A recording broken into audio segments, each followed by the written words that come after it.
நம்ம அண்ணன் திருமாவன்ட்ட போய் அண்ணன் சனிக்கிழமை ஆனால் விஜய் வந்து மீட்டிங் போறார், மக்களை சந்திச்சு எல்லாம் கேட்கிறார். ஆனா அவருடைய மீட்டிங்க்கு பார்த்தீங்கன்னா கரண்டை கட் பண்றாங்க, அதை கூடாது இதை கூடாது ஏகப்பட்ட கட்டுப்பாடு போடுறோம்னு சொல்றாங்களேண்ணா.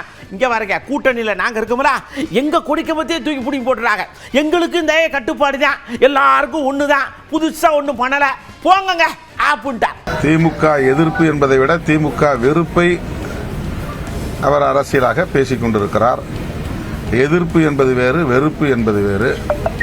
அவர் தான் என்ன செய்ய போகிறோம், தான் என்ன செய்ய போகிறேன் என்பது குறித்து அவர் இதுவரை பேசியதாக தெரியவில்லை.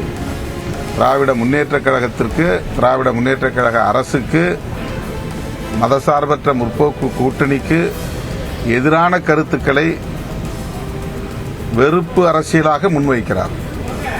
வெறுப்பு அரசியல் மக்களிடத்தில் பெரிதும் எடுபடாது.